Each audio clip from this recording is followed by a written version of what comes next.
이제 우리가 예레미야 11장부터 20장을 이번 주에 읽었습니다.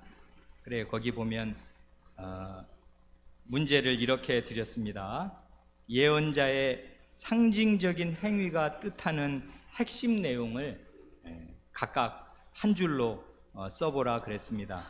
그래, 여기는 지금 한 서너 가지 이제 그 상징적인 행위라고 할 만한 그 예들을 드렸는데, 특별히 이 11장에서 20장 사이에 그런 예들이 나오고요, 또 성경 뒷부분에도, 예레미야 뒷부분에도 그런 예들이 나옵니다. 예언자들은요, 이 구약시대 예언자들은 간혹 하나님의 명령으로 어떤 상징적인 행위를 하게 되는 때가 있습니다.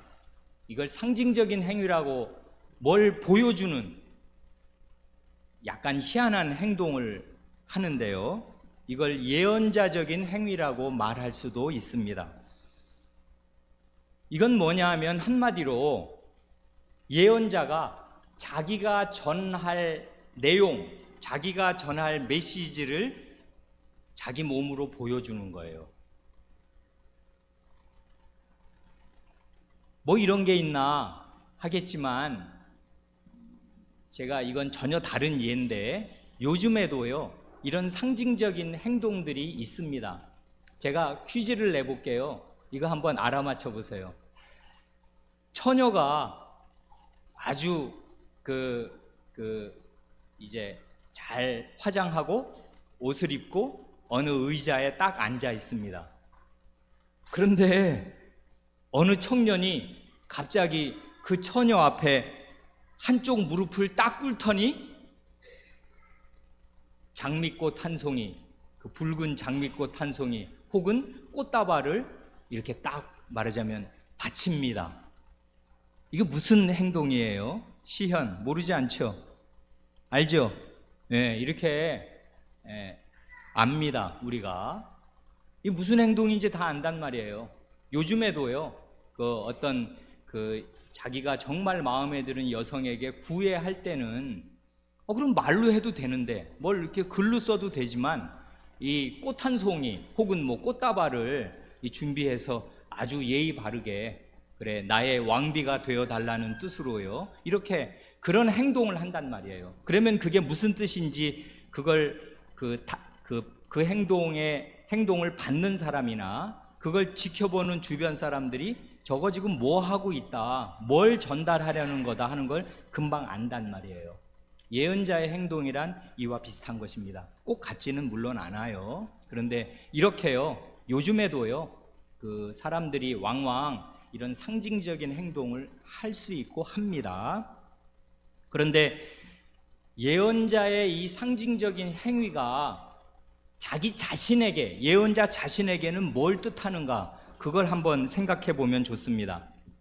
예언자는 하나님의 말씀을 전하는 사람인데요, 예를 들면 뭐 이스라엘과 유다와 다른 나라 죄로 멸망한다, 하나님을 버리고 우상을 섬겼으니까 멸망해야지 하고 심판을 전하면, 이게 남 이야기 하듯이 이제 하나님 편에서 너희들은 다 망할 거야, 이렇게 편한 마음으로 남 이야기 하듯이 전하는 것이 아닙니다.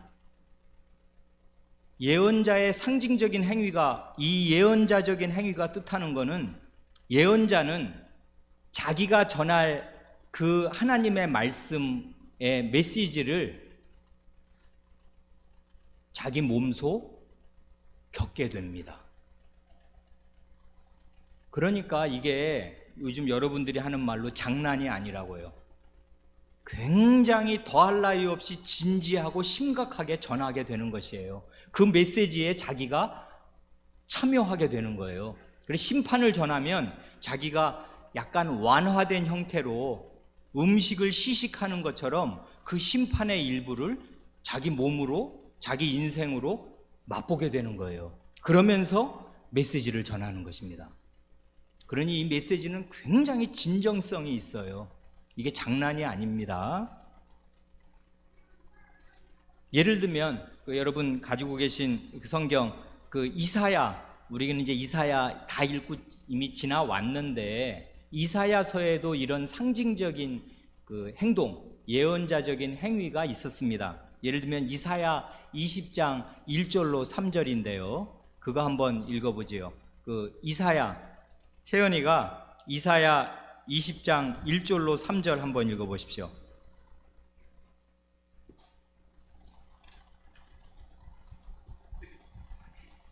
아수르 왕 사르곤이 군대 장관을 아스돗으로 보내매 그가 와서 아스돗을 쳐서 취하던 해 곧 그때 여호와께서 아모스의 아들 이사야에게 일러 가라사대 갈지어다 내 허리에서 배를 끄르고 내 발에서 신을 벗을지리라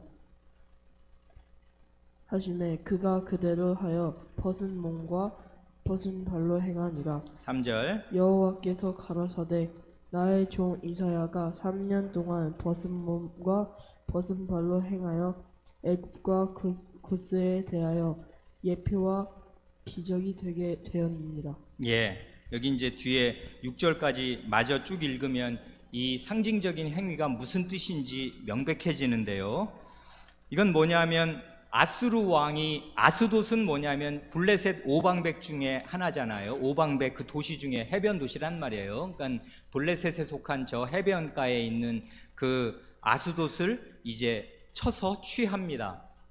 예, 아수르 강력한 것이 이제 이 강력한 제국이 내려와서 해변을 휩쓸어 버린단 말이에요. 그때 이사야에게 하신 여호와 하나님의 명령이 뭐냐면 여기 이제 나중에 예레미야서를 읽을 때도 배띠가 나오잖아요. 이 배로 허리띠를 한단 말이에요. 이거는 귀한 것입니다. 요즘에 여성들은 그 옷을 잘 입은 다음에 성장을 한 다음에 목걸이로 말하자면 마감을 하잖아요. 그래 그 목걸이를 잘 하면 그 옷 입은 게 확 살아난단 말이에요. 그래 여성들은 목걸이 다 애지중지하는 것 아닙니까? 그런데 그 남자들의 경우에는 겉옷은 예전에 다 이런 옷이 아니고 다 치렁치렁한 옷이에요. 그래서 이렇게 이게 벗겨진단 말이에요. 그러니까 허리띠를 딱 해야 되는데 왕이나 귀족들의 허리띠는 그 사람의 신분의 상징이기도 하고요. 굉장히 귀한 것입니다. 그래 그 배로 허리띠를 딱 하고 이제 신을 신어야 되는데 이게 이제 패션의 완성이란 말이에요. 허리띠와 신발이 그렇지 않습니까? 그런데 하나님께서 이사야 예언자에게 너 허리띠 끌러 그리고 신발 벗어 그리고 돌아다녀 이렇게 하신 것입니다. 이건 왜 그러냐 하면 이 해변 거민들, 블레셋 거민들이 의지하던, 그리고 사실은 이스라엘과 유다가 의지하던 애굽과 구스, 이건 강력한 강대국들이거든요. 이런 나라들이 포로가 될 것입니다. 벗은 몸 벗은 발은 이게 바로 포로의 복장이에요. 포로는 맨발로 끌려가는 것이고요, 옷 벗기고 끌려가는 것입니다. 그러니까 하나님께서 이 예언을 애굽 사람들 그리고 구스 사람들, 너희들이 의지하고 있지만 애굽 사람이나 구스 같은 이 강대국들의 백성들이 다 포로로 벗은 몸 벗은 발로 아수르로 끌려가게 될 거다. 그거를 전하라 하시면서 그러기 전에 네가 3년 동안 그렇게 살아야지 하고 벗은 몸 벗은 발로 다니도록 그렇게 하셨습니다. 그러니까 이사야 예언자는 이게 남의 나라에 대해서 지금 예언을 하는 것인데요, 이 예언이 틀림이 없고 이대로 될 것임을 자기 몸으로 보여주면서 하나님 말씀을 전한 것이에요. 그러니까 예언자 되는 거 쉬운 일입니까? 뭐 즐겁습니까? 하나님 말씀 뭐 받아가지고 전하니까 뭐 여러분 하는 말로 엄청 멋있습니까? 이런 수고와 이런 고생하면서 하나님 말씀 전한 것입니다. 이런 것이 선지자적인 행동이에요. 일종의. 그러니까 이사야 예언자도 자기가 받은 말씀을 전할 때 이런 큰 수고를 하면서 이제 전하였습니다. 이와 비슷한 일들이 이제 예레미야서에 쭉쭉쭉 나오잖아요. 거기 예를 들면 여기 특별히 우리가 읽은 요 부분에 예언자적인 행동이 중요한 것이 나오니까 이걸 놓치고 가면 아까워서 이번에 우리가 예레미야서 두 번째 읽을 때는 이런 예언자적인 행동을 조금 이제 이게 뭔가 좀 유념하고 지나가자 그것입니다. 첫째로는 그 13장 1절부터 11절을 쭉 읽으면 이건 뭐 어린 사람이라도 쭉 읽으면 그냥 알 수 있습니다. 대단히 어려운 얘기 아닙니다. 이거 한번 읽어보지요. 거기 그 벳디가 나옵니다. 먼저 1절부터 7절을 한번 읽어보지요. 그 루이가 한번 읽어보십시오. 여호와께서 이와 같이 내게 이르시되 너는 가서 뱃띠를 사서 내 허리에 띠고 물에 적시지 말라 하시기로 내가 여호와의 말씀대로 띠를 사서 내 허리에 띠니라. 여호와의 말씀이 다시 내게 임하여 이르시되 너는 사서 내 허리에 띈 띠를 가지고 일어나 유브라데로 가서 거기서 그것을 바위 틈에 감추라 하시기로 내가 여호와께서 내게 명령하신 대로 가서 그것을 유브라데 물가에 감추니라. 여러 날 후에 여호와께서 내게 이르시되 일어나 유브라데로 가서 내가 내게 명령하여 거기 감추게 한 띠를 가져오라 하시기로 내가 유브라데로 가서 그 감추었던 곳을 파고 띠를 가져오니 띠가 썩어서 쓸 수 없게 되었더라. 예, 여기 대강 이거 아시겠지요? 뱃띠를 사서 내 허리에 띠라고 하십니다. 그러니까 요즘으로 말하면 고급 벨트 구입해서 여기 인터넷으로 구매하라고 해외 직구를 하든지 그래서 이 뱃띠를 사가지고요 이 허리에 딱 띠라고 하십니다. 그리고 이거 물에 씻지 말고 잘 보관하고 있어. 근데 조금 있으니까 나중에 하나님께서 또 말씀하시기를 그 띠 있잖아. 그거 유브라데는 어디예요? 유프라테스 강입니다. 이거 왜 유프라테스 강까지 가야 돼요? 그건 멉니다. 그 간단해. 그 바로 예루살렘 그 동네에 있는 거 아니란 말이에요. 굉장히 멀리 가야 된단 말이에요. 왜 그래요? 이스라엘이 나중에 유프라테스 강가로 포로로 잡혀갈 것입니다. 그래 그 강가로 가가지고 거기다가 이렇게 그 강물 이렇게 그 물의 영향력을 받을 수 있는데 뱃띠를 묻어두게 하셨어요. 한참 있다가 다시 가보라 하십니다. 그래 자기 그 어디다 내가 두고 왔다는 거 표시하고 왔을 텐데 거기 가서 가보니 뱃띠가 거기 땅바닥에 그 물가에 이렇게 거기다 이렇게 집어넣으면 어떻게 되겠어요? 당연히 그건 천으로 만든 거니까 여러 날 후에 그게 다 보니까 썩어가지고 이건 뭐 쓸래야 쓸 수가 없는 거지. 요즘처럼 뭐 가죽 혁띠도 아니고요. 가죽 혁띠도 뭐 강변 모래에 묻어두면 뭐가 되겠습니까 그게.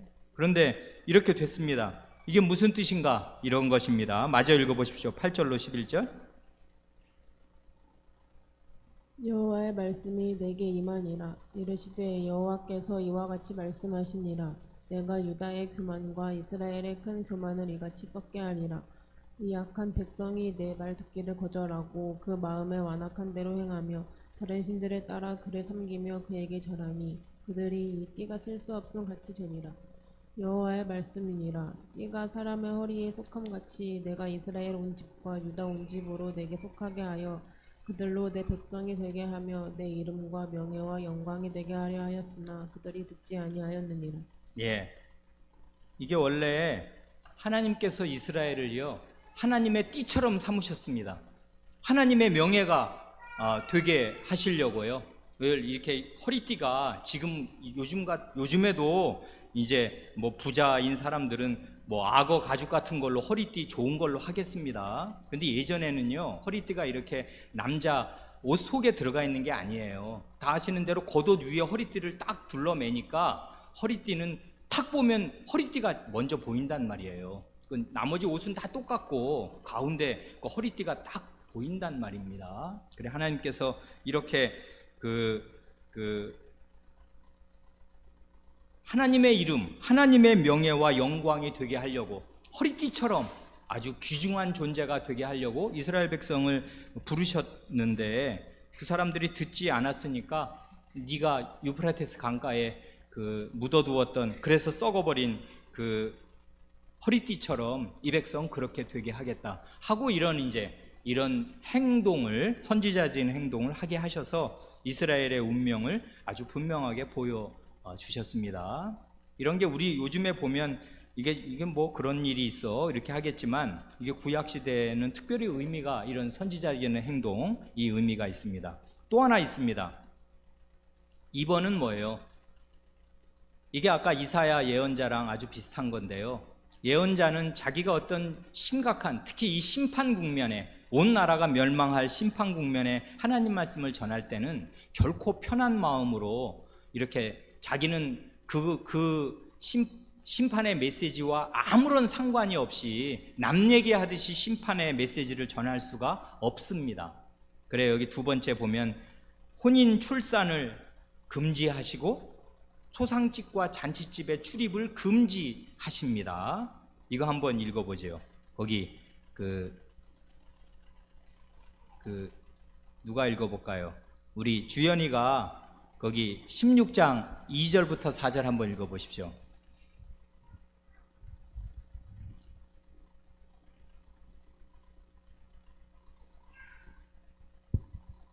너는 여호와 너는 결혼하지 말아야 한다. 이것에서 아들이나 딸을 낳지 말아야 한다. 여호와께서 이것에서 태어난 아들과 딸들에 대하여 이렇게 말씀하셨다. 그리고 이 땅에서 자녀들을 낳은 어머니와 아버지들에 대해서도 말씀하셨다. 그들은 무서운 병으로 죽을 것이다. 그들을 위해 울어줄 사람도 없고 묻어줄 사람도 없을 것이니 그들의 시체가 거름처럼 땅바닥에 버려질 것이다. 그들은 전쟁에서 죽거나 굶주려 죽을 것이다. 그들의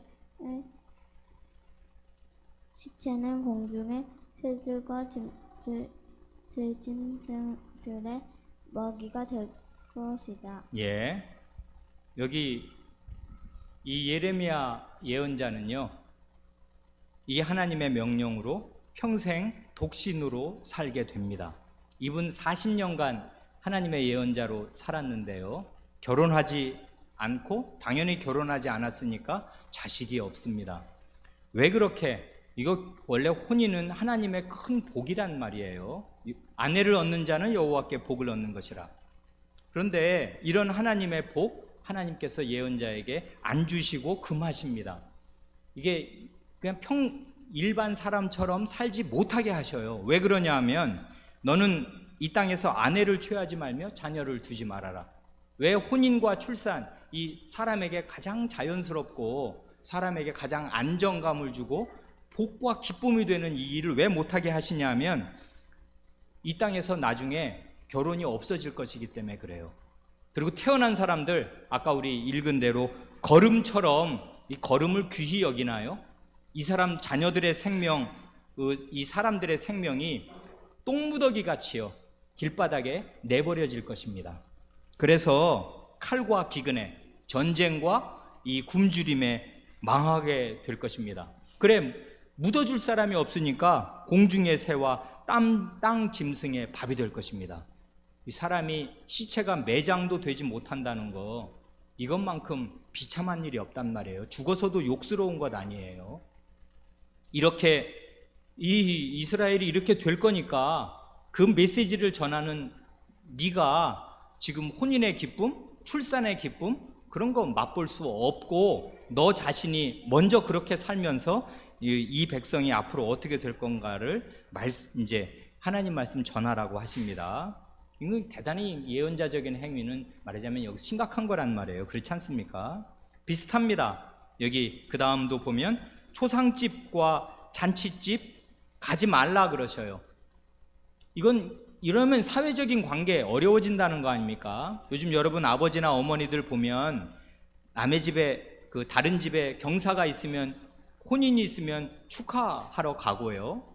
특별히 우리나라 사람들은 이 장례를 굉장히 중시하지 않습니까?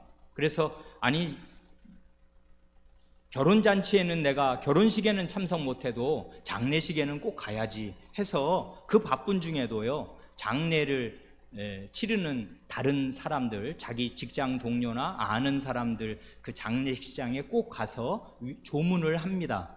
그런데 이 예레미야 예언자는 남의 장례식장, 남의 결혼식장, 잔치집에 못 갑니다. 가지 말라십니다. 왜 그러냐면요, 앞으로는 초상이 하도 많이 줄초상이 일어나서 모든 집이 초상집이 될 거니까 서로 조문하는 일 없게 될 것이에요. 그러니까 너 가지 말아라 그것입니다. 그리고 앞으로는 잔치라고는 열릴 일이 없을 것입니다. 이스라엘 온 나라에서 잔치가 없어질 것입니다. 그러니 너 잔치집에 가지 말아라 하십니다. 사회적인 관계를 딱 끊어 놓으셔요. 이건 이 사람이 일부러 외톨이로 살도록 일부러 그렇게 하신 게 아니라 이게 이스라엘 나라, 이 유다 나라의 운명을 미리 이 하나님의 말씀으로 들어서 아는 예언자로 하여금 그 자기가 전할 하나님 말씀을 미리 맛보면서 살도록, 그래 더할 나위 없는 진지함을 가지고 이렇게 하나님 말씀을 전하게 하신 것입니다. 그 비슷한 이야기가 거기 3번 이 토기장이 얘기는 이건 아주 나중에 성경에서 주요하게 쓰입니다. 토기장이의 집으로 내려가고 오지병을 깨뜨리라 이제 하시거든요. 그거 한번 16, 18장 다 읽을 수 없고 거기 강민이 성경 말씀 읽을 수 있습니까? 예, 18장 6절만 한번 읽어 보십시오.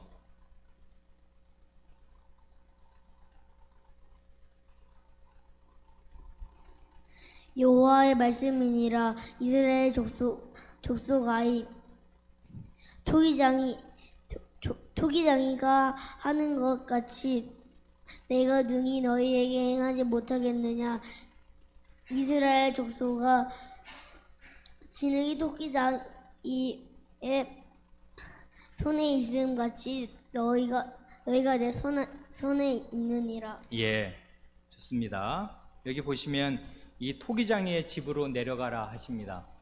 토기장이는 다 아시는 대로 옛날 같으면 이렇게 그 흙으로 이 그릇을 만드는 사람 아니에요. 그래 고운 진흙을 대량으로 확보해 놓고 있고 그 진흙을 이렇게 주무르고 이렇게 물레에 돌려서 이제 그릇을 만드는 사람인데, 여기 가서 보니까 그 어떤 거는 에이 이건 잘 안 됐네 하고 그냥 확 매다 쳐서 버리기도 하고요. 뭐 왕왕 그러는 거 아닙니까? 우리 고려청자 예전에 그 굽는 그런 장인들도 딱 구워서 나온 다음에 어떤 조그만 흠이 있으면 우리는 그거 엄청 아까워 가지고요. 그거 좀 내버려 두지 싶은데 조금 흠이 있고 마음에 들지 않으면 그냥 그 자리에서 깨뜨려 버리는 것입니다.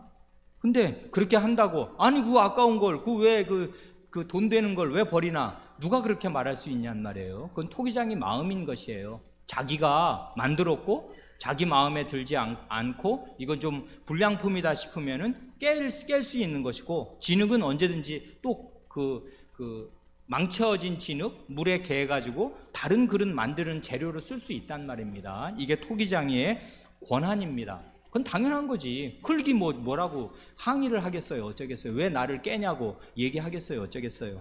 그거와 똑같다 이것입니다. 내가 이 하나님이 자기 자신을 토기장이에 비유하시잖아요. 이게 나중에 보면 로마서의 이 9장, 10장, 11장에서 이 바울사도가 이 이사야서의 이야기를 그대로 가져다 쓴단 말이에요.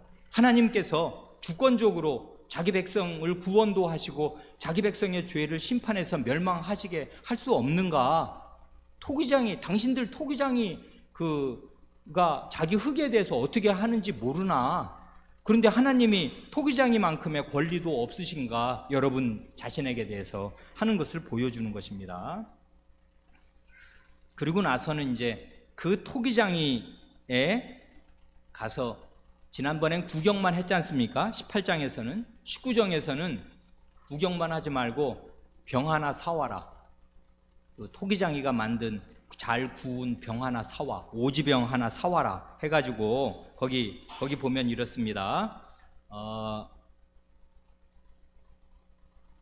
지혜 거기 19장 1, 2절 한번 읽어보십시오.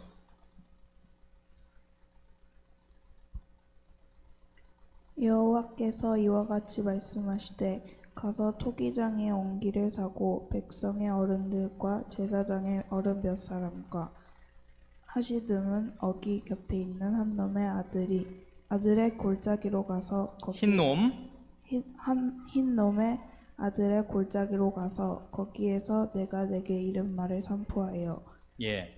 그래서 이제 다 읽으면 좋은데 시간 절약을 위해서 여기 보면 백성의 어른들, 이게 장로들입니다. 백성의 장로와 제사장의 어른, 제사장 중에서도 제사장 많으니까 그 중에 그 지도급에 있는 몇 사람 데리고 이 네가 산 오지병을 들고서 흰놈의 아들 골짜기, 흰놈의 골짜기라고 있습니다. 그 골짜기가 나중에는 사람들 시체 묻을 곳이 없을 만큼 그 사람들이 죽어나가는 그 살육의 골짜기가 되게 하시겠는데, 그 골짜기로 내려가서 이렇게 하라고 하십니다. 거기 보면 10절부터 12절까지 한번 읽어보십시오. 계속 10절. 너는 함께 가는 자의 목전에서 그 옹기를 깨뜨리고 그들에게 이르기를 만군의 여호와께서 이와 같이 말씀하시되 사람이 토기장이의 그릇을 한번 깨뜨리면 다시 완전하게 할 수 없나니 이와 같이 내가 이 백성과 이 성읍을 무너뜨리리니 도벳에 매장할 자리가 없을 만큼 매장하리라. 예, 이것입니다. 아까 지난번에 가서 구경하였던 그 토기장이 집에 가서 오지병을 하나 사서 백성의 지도자들을 데리고 이 백성이 나중에 시체가 묻힐 곳이 없을 만큼 시체들로 넘쳐날 그 골짜기로 가서 그 사온 옹기를 내던져서 산산조각이 나게 하십니다. 사람이 그릇을 한번 깨뜨리면 그걸 다시 완전하게 할 수야 없지요. 뭐 본드로 붙인다고 옛날로 돌아갈 수 있어요. 그러니까 그 깨진 그릇 완전하게 못하듯이 내가 이 백성과 이 예루살렘 성을 깨뜨릴 것이다. 그래서 사람들이 매장할 묻을 자리가 없을 만큼 이 골짜기에 사람 시체가 가득하게 될 것이다. 아니, 이런 예언을 하게 하시는데 이게 말로만 하지 않고요, 이런 예언자적인 행동을 곁들여서 하게 하셨습니다. 그러면 이게 백성의 지도자들이 대단히 이런 데서 이제 심각한 교훈을 받아야 하는 것입니다. 이게 장난이 아니에요. 한마디로 백성의 어른들 데리고 가서 지금 이렇게 하면 이게 이 예언자적인 행동이 말하자면 그 사람들 뇌리에 그 마음속에 심겨지게, 아주 충격적으로 심겨지게 될 것입니다. 그 그릇 산산에 깨어진 모습이 머릿속에 이렇게 있을 거란 말이에요. 그래, 이런 식으로 하나님 말씀을 아주 실감 있게 전하셨습니다. 이게 그러니까 하나님의, 요즘으로 말하면 일종의 성례 비슷한 것이에요. 하나님은 말씀으로도 이렇게 은혜를 베푸시지만 때때로 이런 상징적인 행위, 그 말씀을 구체적인 실물화해서 보여주는 이런 장치들을 많이 마련하셔서 그 미련한 백성을 깨우치신다, 그 말입니다. 깨닫도록, 못 알아들으니까, 말로 하면 잘 못 알아들으니까 이런 행동들을 통해서 이제 선지자도 예언자도 그 메시지에 참여시키시고 고통을 분담하게 하시고, 그리고 진지하게 복음을 전하게 하시고 심판의 메시지를 전하게 하시는데, 그걸 듣는 사람들도 이게 잊지 못하게 굉장히 생생하게, 그리고 두고두고 생각나도록 이런 상징적인 행동을 하게 하셨습니다. 그런데 크게 2번 문제는 뭐예요? 여기 보면 예언 2번 문제는 이렇습니다. 예언자의 기도가 많이 나옵니다. 그래, 다음 기도의 핵심 내용을 각각 한 줄로 써보십시오 그랬습니다. 이 정말 11장부터 20장을 쭉 읽으면요, 정말 기도가 많이 나옵니다. 그렇지요? 거기 12장, 14장의 앞뒤, 15장, 17장, 18장, 20장 거기 쭉 읽어보시라고 드린 그 구절들을 보면 계속 기도가 나옵니다. 왜 그래요? 심판의 메시지를 전해야 되는, 이건 진짜 온 나라가 죽고 이제 초상집 갈 필요가 없게 될 만큼, 잔치집이라고는 다 없어질 만큼, 결혼이 없어질 만큼, 그리고 다 시체가 될 만큼 이 나라가 이렇게 망하게 되었으니 이게 얼마나 심각한 일이 됩니까? 이건 대재앙이란 말이에요. 이 서울이 불바다가 되는 것 같은 일이란 말입니다. 그러니까 예언자는 끊임없이 하나님께 기도합니다. 기도하지 않을 수가 없었어요. 그래, 사안이 심각하고 그리고 이 백성이 당할 운명이 대단히 참혹함으로 예언자는 하나님께 계속 기도합니다. 그래, 이 예레미야 눈물의 선지자인데 눈물로 기도합니다. 계속 기도한다고요. 그래 우리가 오늘 시편 그 88편 찬송 불렀잖아요. 거기 보면 굉장히 어두운 가운데 하나님께 끊임없이 호소하는 그 기도문이란 말입니다. 그런 기도가 쭉 나오는데 우리 다 읽지 않고 거기를 보지요. 14장 그 7절로 9절, 19절로 22절 읽어보라 그랬는데 먼저 7절로 9절 한번 읽어보죠. 거기 명준 그 예레미야 14장 7절로 9절 한번 읽어보십시오. 이거 읽으면서요 뭘 기도하는가 그거 한번 잘 생각해 보세요. 예, 읽어보십시오. 여호와여, 우리의 죄악이 우리에게 대하여 증거할지라도 주는 주의 이름을 위하여 일하소서. 우리의 타락함이 많으니이다. 우리가 주께 범죄하였나이다. 이스라엘의 소망이시오 곤란한 때의 구원자시여, 어찌하여 이 땅에서 거류하는 자같이 하룻밤을 유숙하는 행인같이 하시나이까. 어찌하여 놀라 방방하는 자 같으시며 구원치 못하는 용사 같으시니이까. 여호와여, 주는 오히려 우리 중에 계시고 우리는 주의 이름으로 일컬음을 받는 자이오니 우리를 버리지 마옵소서. 예. 그리고 이제 넘어가서 그 20절, 21절만 읽어보지요. 여호와여, 우리가 우리의 악과 우리 조상의 죄악을 인정하나이다. 우리가 주께 범죄하였나이다. 주의 이름을 위하여 우리를 미워하지 마옵소서. 주의 영광의 위를 욕되게 마옵소서. 우리와 세우신 주의 언약을 기억하시고 패하지 마옵소서. 예. 여기 보면 그 앞부분 그 7절에서도 당장 얘기하잖아요. 우리의 타락함이 우리의 죄악이 우리에게 증거할지라도 우리의 타락함이 많으니이다. 우리가 주께 범죄하였나이다. 그러지 않습니까? 20절에도 우리의 악과 우리 조상의 죄악을 인정하나이다. 우리가 주께 범죄하였나이다. 이건 죄를 실토하는 것입니다. 죄를 자백하는 것이고요. 죄를 인정하는 것입니다.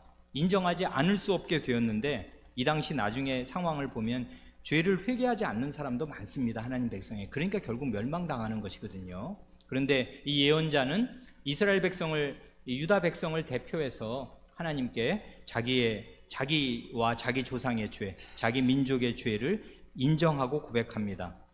그러니 근데 희망이 없으니까요. 하는 말이 아주 중요한 말이 있는데 여기 그 9절 그 맨 뒤에 하반절도 보면 우리는 주의 이름으로 일컬음을 받는 자이오니 우리를 버리지 마옵소서 합니다.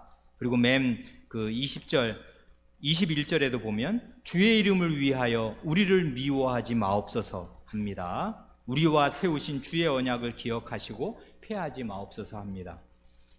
죄인들에게는 그 자기 자신 안에는 아무 희망이 없습니다. 뭘 건덕지가 의로운 게 있고 하나님의 언약을 지킨 게 있어야 하나님께 지켜달라고 뭘 구할 거 아니에요. 그러니 이 언약은 쌍방이잖아요. 하나님과 이 하나님 백성이 언약을 맺었는데 우리는 다 언약 파기자가 되었으니 이거는 우리는 하나님께 이 죄인이 되어서 언약을 다 깨버렸으니 하나님께 뭘 해달라고 할 수는 없는데 하나님 언약 당사자인 하나님이 한편이 아직 계십니다. 이분은 의롭고 아무 잘못이 없어요. 그러니 이 언약을 맺으신 하나님 자신의 이름을 위해서 이 주님의 언약을 기억하시고 이 언약을 폐지하지 말아달라고 주님께 호소합니다. 그런데 저는 아주 이번에 매력 있는 게 그 8절 9절 같은 거예요. 이게 이 예레미야 예언자가 얼마나 하나님을 그 친밀하게 알았는가, 어떻게 친밀하게 기도하는가를 방증합니다. 이건 굉장히 심각한 상황이지 않습니까? 하나님이 아주 큰 주권자로서 심판자로서 자기 백성을 다 살육하시겠습니다. 다 정말 죽이신단 말입니다. 이때 정말 끔찍한 일이 일어납니다. 이때 나중에. 그러니까 예레미야 선지자가 하나님에 대해서 무슨 까불듯이 함부로 말하거나 전혀 그럴 수 없는 상황이고 예언자는 그런 사람도 아닙니다. 하나님의 두려우심, 이 온 우주의 주인이신 그 분 앞에 이 하루살이 같은 파리만도 못한 존재로 벌벌벌벌 떨면서 그 앞에 엎드려 있습니다마는 하나님하고 오래 기도한 사람들의 그 기도가 이 8절 9절 같은 기도입니다. 여기 보면 하나님 어떻게 그 무슨 뭐 지나가는 뭐 나그네 하룻밤 유숙하는 행인처럼 우리한테 그렇게 하시는가요? 남일입니까 이게 지금? 왜 그 남일 보듯이 그냥 무슨 그 지나가는, 왜 우리 집에 큰일 났더라도 하룻밤 묵는 그 여관집에 어느 묵으면 여관에 무슨 큰일이 났어도, 심지어 불이 났어도 거기 있는 투숙객은 그냥 몸만 빠져나오면 되는 것이지 거기에 대해서 뭐 이래라 저래라 뭐 말도 안 하고 무슨 뭐 피해를 보상하는 일 같은 거 할 일이 없는 것 아닙니까? 근데 어떻게 하나님이 그렇게 하십니까? 어찌하여 놀라 벙벙하는 자 같으시며 구원치 못하는 용사 같으십니까? 이렇게 하나님께 일종의 불평, 항의하면서 하나님께 기도한다고요. 이건 뭘 방증하는 거냐면 예언자가 하나님과 굉장히 친숙한 관계에 있는 것입니다. 기도를 많이 한 것이에요. 이게 경건한 사람들의 아주 큰 특징입니다. 시편을 보면 이러거든요. 이게 그냥 어쩌다 한번 기도하는 사람들이 하나님을 이렇게 대하는 게 아니에요. 하나님을 경홀히 여기면서 이런 말을 함부로 하는 게 아니라 오래 진심을 다해서 사력을 다해서 오래 기도해 온 사람들은 하나님을 대단히 친숙하게 알고요, 하나님을 경유하는 심정이 밑바닥에 쫙 깔린 상태에서 하나님을 아주 친근하게 대하면서 하나님 이렇게 하시면 안 되지 않습니까? 도와주십시오, 살려주십시오 하고 구하는데, 이런 하나님께 거룩한 항의를 하는 것입니다. 이런 게 시편에 많이 나옵니다. 그 교회사를 읽어보면 루터 선생 있지 않습니까? 그 루터 선생이 그 큰 소리로, 그분은 성격이 불같은 분이니까요, 큰 소리로 기도하는데 그 기도하는 소리를 옆에 다른 분이 이렇게 듣고 이렇게 그 느낀 느낌을 소개한 내용이 있습니다. 어떻게 하나님을 친밀하게 아는가? 어떻게 그 친한 친구에게 그 말씀을 나누듯이 하나님께 저렇게 그 기도하는가? 이 대단히 탄복할 일이었다, 놀라운 경험이었다 합니다. 그래, 기도도요 짬밥이 있는 것입니다. 하나님을 아는 그 깊이, 하나님을 우러르고 경외한 오랜 세월, 그래서 그런 가운데 하나님께 진지하게 나아갔던 그런 오랜 하나님과의 친분이 있는 사람은 하나님께 이제 이렇게 기도할 수 있는 것입니다. 그러니까 우리가 다 밥 먹을 때 눈 감고 기도하는 그런 기도만 해서야 무슨 어떤 이런 기도를 평생에 한 번이라도 드릴 수가 있단 말입니까? 그리고 이런 걸 말만 따서 기도하면 그 버릇없는 사람 되는 것입니다. 그리고 하나님 우습게 여기는 사람 되는 것인데, 이건 다 기도에도 경지가 있어요. 대단한 경지에서 하나님께 찬송합니다.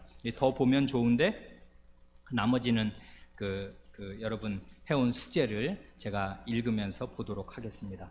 이만하지요. 기도하겠습니다. 하나님 아버지, 나라가 망할 때 하나님께서 자기 말씀을 전할 예언자를 어떻게 쓰시며 그 예언자는 하나님께 어떻게 나아가 주야로 눈물로 큰 한숨으로 탄식으로 간곡하게 살려달라고 기도를 드리는지 저희가 배웠사옵니다. 주님, 이런 데서 저희가 지혜를 얻게 하시고 저희의 마음이 주님께로 열리게 하셔서 어려서부터 주님께 진지하고 참된 기도를 드릴 줄 아는 사람들로 자라게 하여 주시옵소서. 우리 구주 예수님의 이름으로 기도하옵니다. 아멘.